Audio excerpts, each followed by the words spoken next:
इस प्रेजेंटेशन में हम पाइथन प्रोग्रामिंग लैंग्वेज के बारे में पढ़ेंगे। पाइथन का जो नाम है वो BBC comedy show Monty pythons flying circus से लिया गया है। ये एक प्रोग्रामिंग लैंग्वेज है जो अलग अलग काम के लिए यूज़ की जाती है। आजकल पाइथन ज़्यादा यूज़ की जाती है in comparison to C language या जावा लैंग्वेज। पाइथन को बनाया गया है गुडो वैन रूजुम ने। ये जो लैंग्वेज है ये फरवरी 1991 में बनाई गई है। इस लैंग्वेज को बीबीसी कॉमेडी सीरीज के नाम पे इसका नाम रखा गया है, जिसका नाम था Monty pythons flying circus. Python जो है वो हमारी प्रोसीजरल अप्रोच को भी फॉलो करती है और ऑब्जेक्ट ओरिएंटेड अप्रोच को भी फॉलो करती है। ये आजकल की जो प्रोग्रामिंग लैंग्वेजेस होती हैं वो हमारी इन्हीं अप्रोच को फॉलो करके प्रोग्रामिंग की जाती है उसमें। ये एक फ्री लैंग्वेज है, इसके लिए पैसे कोई पे नहीं करने पड़ते हमें। और इसका अगर हम बात करें कि इसकी जो बेस लैंग्वेज है या फिर ये किस लैंग्वेज के ऊपर बेस होके बनाई गई है, वो है एबीसी लैंग्वेज और एक है मॉड्यूलर 3। दो लैंग्वेज से इन्फ्लुएंस होके इसको बनाया गया है। इस स्लाइड में हम पाइथन के फीचर्स के बारे में पढ़ेंगे। पाइथन एक इजी टू यूज़ लैंग्वेज है और ऑब्जेक्ट ओरिएंटेड लैंग्वेज भी है। ये ऑब्जेक्ट ओरिएंटेड जब हम पढ़ेंगे आगे तो सीखेंगे कि ऑब्जेक्ट ओरिएंटेड से क्या मतलब है हमारा। उसके बाद ये एक एक्सप्रेसिव लैंग्वेज है, जो भी हम चीज़ सोचते हैं वो हम इसमें बना सकते हैं। इंटरप्रेटेड लैंग्वेज है, हमने पहले कंपाइलर और इंटरप्रेटर के बारे में पढ़ा है। ये इंटरप्रेटेड लैंग्वेज है, लाइन बाय लाइन इसकी ट्रांसलेशन की जा सकती है। ये अपने आप में कंप्लीट लैंग्वेज है क्योंकि इसमें डेटाबेस सपोर्ट भी है, विंडोज़ प्रोग्रामिंग भी हो सकती है, ऐप डेवलपमेंट भी हो सकती है और ग्राफिक्स की प्रोग्रामिंग हम इसमें कर सकते हैं। मोरोवर एक क्रॉस प्लेटफॉर्म लैंग्वेज है। क्रॉस प्लेटफॉर्म लैंग्वेज से मतलब हमारा ये होता है कि हम विंडोज़ में प्रोग्राम बना के उसको लाइनक्स ऑपरेटिंग सिस्टम में या मैक ऑपरेटिंग सिस्टम में इसको रन कर सकते हैं अगर वहाँ पे पाइथन डली हुई है, या पाइथन हम ये कह सकते हैं कि उसमें अगर इंस्टॉल्ड है तो हम उसमें रन कर सकते हैं। तो ये क्रॉस प्लेटफॉर्म लैंग्वेज है, फ्री एंड ओपन सोर्स है। इसके लिए कोई पैसा नहीं पे करना पड़ता हमें इस लैंग्वेज में काम करने के लिए, और ये ओपन सोर्स भी है। हम इसको इंटरनेट से डाउनलोड कर सकते हैं। ओपन सोर्स चीज़ों को हम इंटरनेट से फ्री डाउनलोड कर सकते हैं और इसको अपने कंप्यूटर में डाल के यूज़ कर सकते हैं। इसके वैरायटी ऑफ यूजेज हैं और एप्लीकेशंस हैं। बहुत सारी जगहों पे हम इसका यूज़ करते हैं। कोई डेटाबेस प्रोग्रामिंग के लिए यूज़ करते हैं, कभी इसमें वेब डिज़ाइनिंग के लिए यूज़ करते हैं, कभी हम इसको ऐप डेवलपमेंट में भी यूज़ कर सकते हैं। तो अलग अलग कारणों से इसका यूज़ किया जा सकता है इस पाइथन का। पाइथन ईजी टू यूज़ है, ये कॉम्पैक्ट होती है, ऑब्जेक्ट ओरिएंटेड होती है और इसमें जो लिखने का जो ढंग होता है वो काफ़ी सिंपल होता है, इसलिए प्रोग्रामर फ्रेंडली भी इसको कहा जाता है। मोरोवर ये एक्सप्रेसिव लैंग्वेज है। एक्सप्रेसिव लैंग्वेज में हम ये देखिए, अगर सी प्लस प्लस में हम कोई प्रोग्राम बना रहे हैं तो उसमें हमने दो चीज़ें ली, जैसे ए लिया और एक बी लिया। ए में हमने कोई वैल्यू डाली, बी में कोई वैल्यू डाली, और थर्ड एक टेम्प नाम से हमने कुछ लिया, उसके अंदर हमने इनको इंटरचेंज करवाया। तो ये काम अगर हम पाइथन में कर रहे हैं तो काफ़ी इजीली कर सकते हैं। ए और बी लिखा हमने, इसमें वैल्यू डाल दी और फिर ए और B is equals to B comma A लिख दिया। तो ये काफ़ी सिंपल ढंग से ये इसमें हम काम कर सकते हैं। इस चीज़ को बोलते हैं स्वैपिंग, दो नंबर्स को इंटरचेंज कराना, उनकी पोजीशन को इंटरचेंज कराना। तो वो हम बहुत इजीली कर सकते हैं, इसलिए हम इसको एक्सप्रेसिव लैंग्वेज बोल देते हैं। इंटरप्रेटेड में हमने पहले भी बात की थी कि इंटरप्रेटेड में क्या होता है कि लाइन बाय लाइन एग्जीक्यूशन होता है प्रोग्राम का, और ये हमारे बिगिनर्स और एडवांस यूज़र्स के लिए दोनों के लिए ही ठीक रहता है, सूटेबल रहता है। उसके अलावा इसमें कंप्लीटनेस है। कंप्लीटनेस में इसमें ये बताया गया है कि इसके अंदर हमारे पास बहुत सारी लाइब्रेरीज दी गई हैं, जिसको पहले से कुछ को तो पहले से ही जोड़ दिया गया है और कुछ को हम बाद में भी अटैच कर सकते हैं। काफ़ी सारे फीचर्स हैं इसमें। वेब पेजेस हम बना सकते हैं, डेटाबेस कनेक्टिविटी कर सकते हैं, जीयूआई फीचर्स हैं जिससे हम कोई अगर जीयूआई एप्लीकेशन बनाना चाहें, विंडो बेस्ड एप्लीकेशन बनाना चाहें तो वो बना सकते हैं।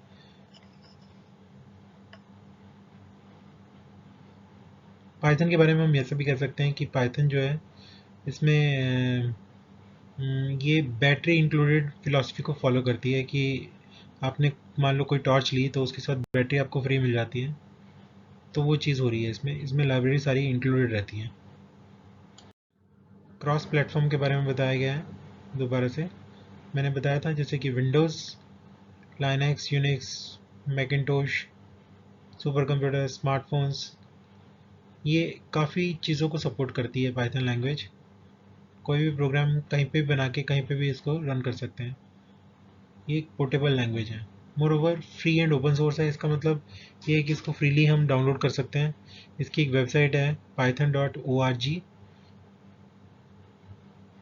वहाँ से हम इसको डाउनलोड कर सकते हैं। ये ओपन सोर्स है। ओपन सोर्स का मतलब ये है कि इसको डाउनलोड करके हम इसमें मॉडिफिकेशंस करके कोई नई डेवलपमेंट करना चाहें तो वो भी हम कर सकते हैं।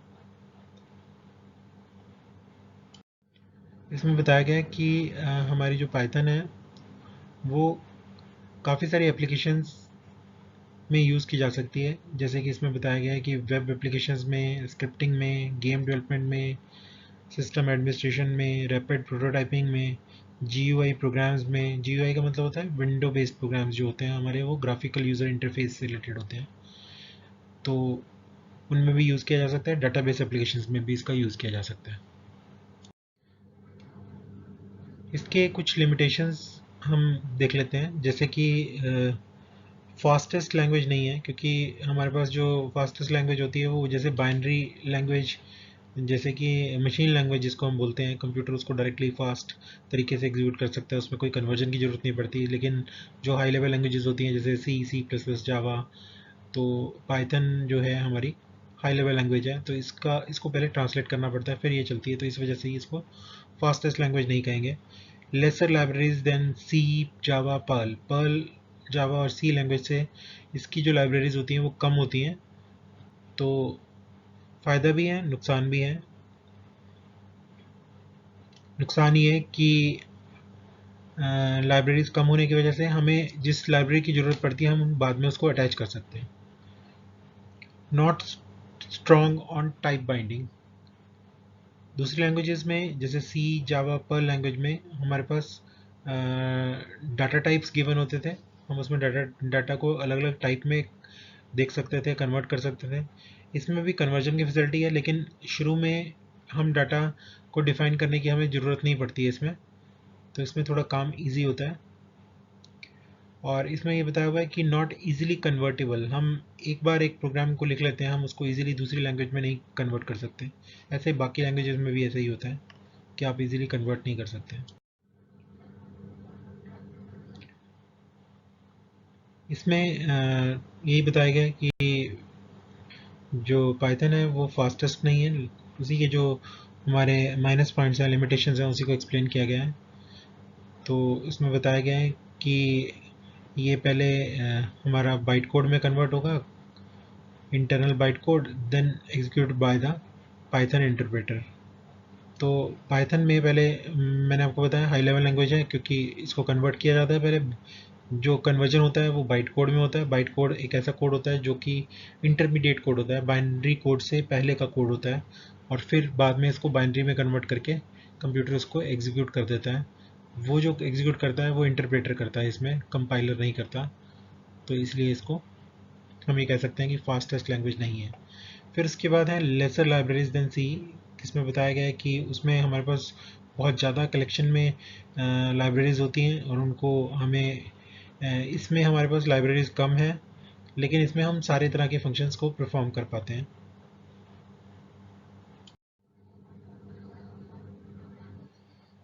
दूसरी लैंग्वेजेस में हमारे पास फैसिलिटी थी कि हम वेरिएबल जब बनाते थे, वेरिएबल मतलब एक ऐसी ऐसी जगह जिसके अंदर हम वैल्यू को स्टोर करते हैं, तो वो इसमें जो है इसमें ये बताया गया है कि पाइथन जो है वो इतनी स्ट्रांग नहीं होती। उसमें जिस तरह की वैल्यू डालो उसी तरह का वो वेरिएबल बन जाता है। लेकिन जो दूसरी लैंग्वेजेस हैं उसमें हम इंटीजर टाइप का या फिर स्ट्रिंग का हम पहले से डिक्लेयर करते थे वेरिएबल, और उसी प्रकार की वैल्यू हम उसमें स्टोर कर पाते थे, जो जो कि पाइथन में नहीं है ऐसा। फिर इसने बताया है कि ये इजीली कन्वर्टेबल नहीं है। जैसे कि इसने बताया कि इसमें हमारे पास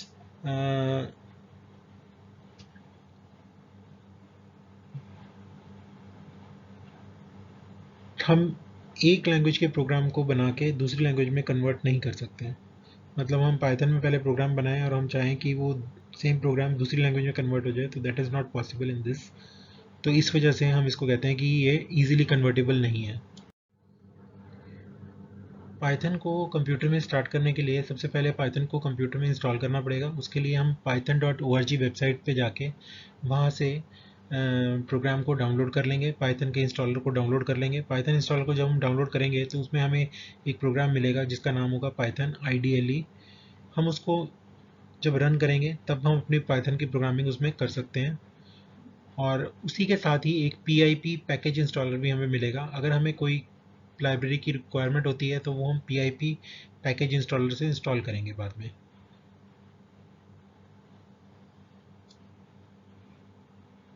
एनाकोंडा के नाम से भी एक पाइथन डिस्ट्रीब्यूशन आता है, और ये स्पाइडर, पाईचार्म के नाम से, इस तरह के भी हमारे पास कुछ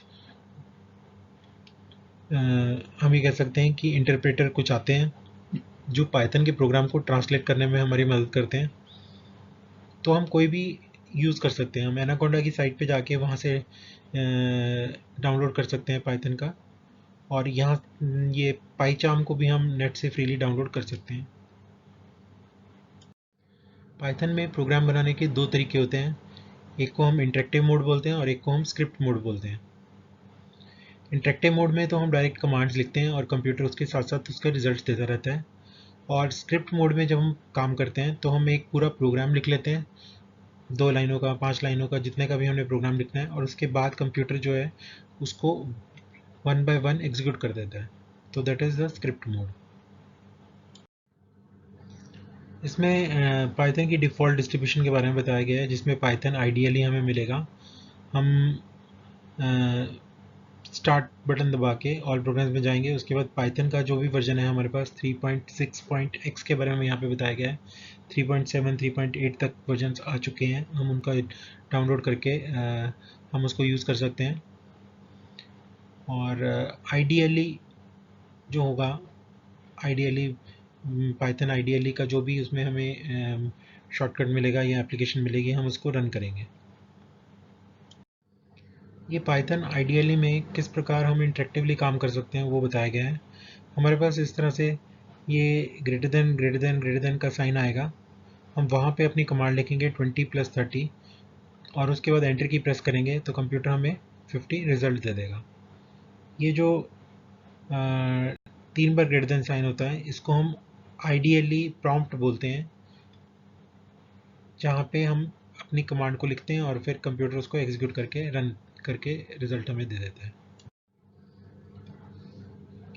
इसमें देखेंगे, हमने मान लीजिए कोई भी चीज़ प्रिंट करानी है तो उसके लिए हम प्रिंट वर्ड यूज़ करेंगे, और फिर उसके बाद जैसे हमने इन्वर्टेड कॉमा में हेलो वर्ल्ड लिख दिया है तो कंप्यूटर ने हेलो वर्ल्ड ही प्रिंट कर दिया है। यानी कि जो हमारा पाइथन का इंटरप्रेटर है वो इसको एज इट इज़ प्रिंट कर देगा, जो भी हम प्रिंट के बाद इन्वर्टेड कॉमा में लिखेंगे, या फिर प्रिंट के बाद ब्रैकेट में जो भी हम लिखेंगे उसको कैलकुलेट करके इवेल्यूएट करके हमें बता देगा। जैसे कि इसमें 10 + 20 को इवेल्यूएट किया और 30 रिजल्ट आ गया, 20 - 10 किया तो 10 आ गया। प्रिंट में लिख दिया हमने 10 × 20 तो 200 रिजल्ट आ गया। ऐसे ही 20 / 10 किया तो 2 रिजल्ट आ गया। ए में हमने कोई वैल्यू डाली 30, तो ये 30 वैल्यू ए में स्टोर हो जाएगी। b = 40 लिखा तो 40 वैल्यू b में स्टोर हो जाएगी। c = a + b किया तो a और b में जो वैल्यू पड़ी हुई है उन दोनों को ऐड करके c में स्टोर कर लेगा, और फिर प्रिंट c किया तो इसने 70 को प्रिंट कर दिया।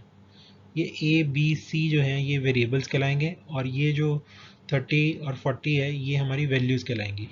और बीच में हमने इक्वल टू जो साइन दिया है इसको हम असाइनमेंट ऑपरेटर बोलेंगे, और ये वैल्यू एक तरह से हम 30 वैल्यू a को असाइन कर रहे हैं, ऐसे ही 40 वैल्यू b को असाइन कर रहे हैं, ऐसे ही a + b करके जो रिजल्ट है वो हम c को असाइन कर रहे हैं, और फिर प्रिंट हम c को कर रहे हैं।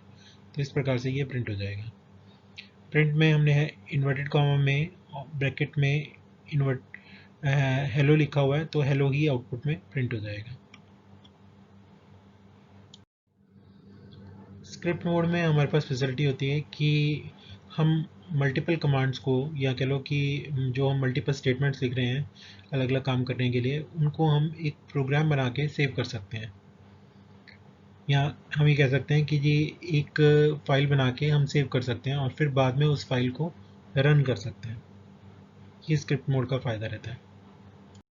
स्क्रिप्ट मोड में काम करने के लिए पाइथन आईडीएलई के अंदर हम ऊपर मेन्यू में जाएंगे, फाइल मेन्यू में, और उसमें न्यू पे जाके क्लिक करेंगे। न्यू में क्लिक करने के बाद हम जो भी उसमें टाइप करेंगे, जैसे हमने लिख दिया प्रिंट ब्रैकेट में इन्वर्टेड कॉमा में हेलो वर्ल्ड, और उसके बाद हमने उसको सेव कर लिया। जब हम सेव करेंगे तो फाइल को उसको एक एक्सटेंशन देंगे हम, डॉट डाल के पी वाई जो है पाइथन स्क्रिप्ट के लिए पी वाई हम लिखते हैं।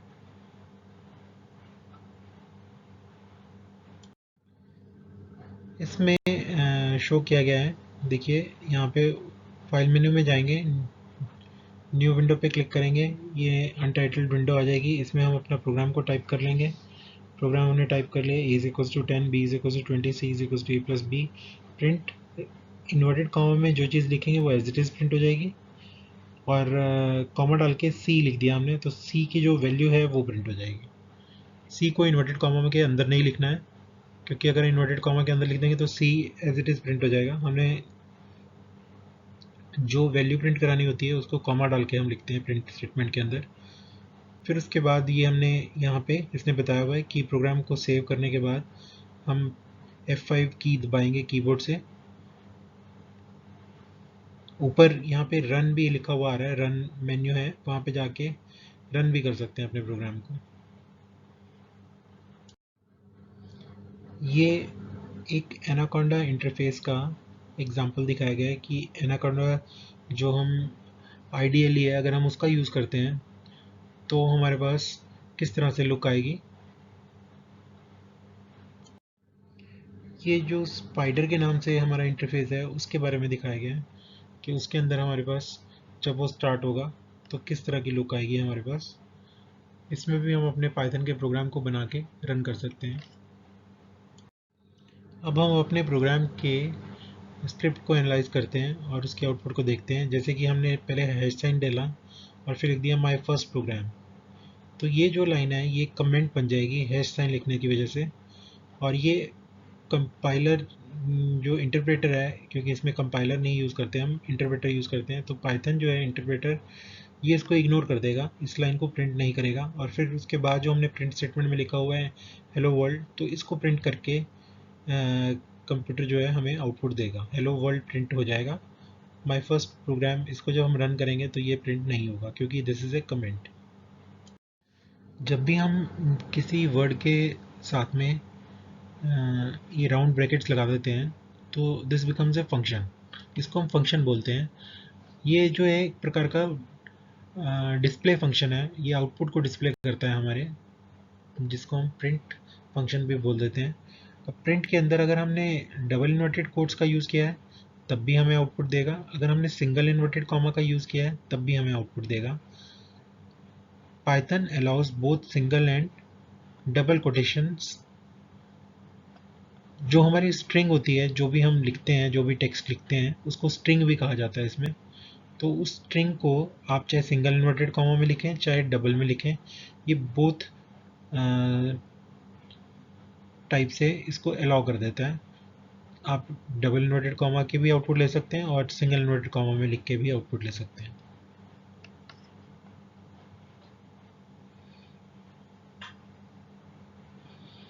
अगर आप सिंगल से शुरू करके डबल से बंद करेंगे तो वो आपको एरर देगा। इसमें कुछ पॉइंट्स दिए गए हैं, जैसे कि इसने बताया कि पाइथन के वर्जन 2 पॉइंट कोई भी आगे वर्जन हो सकता है, एक्स लिखा हुआ है यहाँ पे, 012 कुछ भी हो सकता है, उसमें प्रिंट को एज ए स्टेटमेंट कहा गया था, ना कि फंक्शन। लेकिन उसके बाद जितने भी हमारे वर्जन हैं पाइथन के, हम 3 पॉइंट समथिंग वर्जन यूज़ कर रहे हैं, 3.7 या 3.8, तो उसमें हम प्रिंट को फंक्शन ही बोलते हैं। फिर पाइथन इज़ केस सेंसिटिव, आप इसमें स्मॉल एम लिखते हैं या कैपिटल एम लिखते हैं तो उन दोनों में पाइथन जो है फ़र्क लेता है। दोनों अलग अलग चीज़ों, मतलब दोनों को अलग अलग चीज़ें मानता है वो। फिर इसमें हम जो भी हम कमांड लाइन के ऊपर जो भी पाइथन का प्रॉम्प्ट आता है, 3 ग्रेटर देन साइन वाला, अगर हम उसमें अप और डाउन एरो का यूज़ करते हैं तो हम प्रीवियस कमांड पे जा सकते हैं, जो भी हमने प्रीवियस कमांड लिखी है उस पर। फिर इसने बताया हुआ है कि print statement require only while working with the script mode. Otherwise in the interactive mode हम विदाउट प्रिंट स्टेटमेंट के भी हम काम कर सकते हैं. मतलब हमने 10+20 लिखा तो सीधा हमें रिजल्ट मिल जाएगा. हम प्रिंट स्टेटमेंट लिखना ज़रूरी नहीं है हमारे लिए. इसमें बताया गया है कि क्या आउटपुट आएगी. अगर हमने ये 3 बार हैश साइन लगा रखा है तो इन तीनों लाइनों को इग्नोर कर देगा और जो लास्ट वाली 2 लाइनें हैं इनको ये प्रिंट कर देगा. तो इसकी जो आउटपुट होगी वो हमने बतानी है कि whether it is A, B, C और डी. हमारे हिसाब से इसमें जो आउटपुट आएगी वो सी वाली आएगी. इस स्लाइड में स्ट्रिंग के बारे में बताया गया है कि कौन सी वैलिड स्ट्रिंग है और कौन सी इनवैलिड है. इसमें डबल इन्वर्टेड कॉमा से शुरू किया है, डबल इन्वर्टेड कॉमा पे ख़त्म किया है. ये वर्ड ठीक है. ऐसे ही सिंगल इन्वर्टेड वाला भी ठीक है. इसमें डबल से शुरू किया है, सिंगल पे बंद किया है, सिंगल से शुरू किया है, डबल पे बंद किया है. तो सी और डी जो है इनवैलिड स्ट्रिंग्स होगी. और ऐसे ही ये जो करली ब्रैकेट्स का यूज़ किया है ये भी इनवैलिड होगी. ये कुछ क्वेश्चंस हैं कि पाइथन किसने बनाई. हमने पढ़े हैं, इसको एक बार आप रिवाइज कीजिएगा. पाइथन ऑब्जेक्ट ओरिएंटेड लैंग्वेज है कि नहीं है. High level language, interpreted language है कि नहीं है. क्रॉस प्लेटफॉर्म का क्या मतलब होता है. फ्री और ओपन सोर्स का क्या मतलब होता है. फीचर्स क्या क्या होते हैं. इंटरेक्टिव मोड और स्क्रिप्ट मोड में क्या डिफरेंस होता है.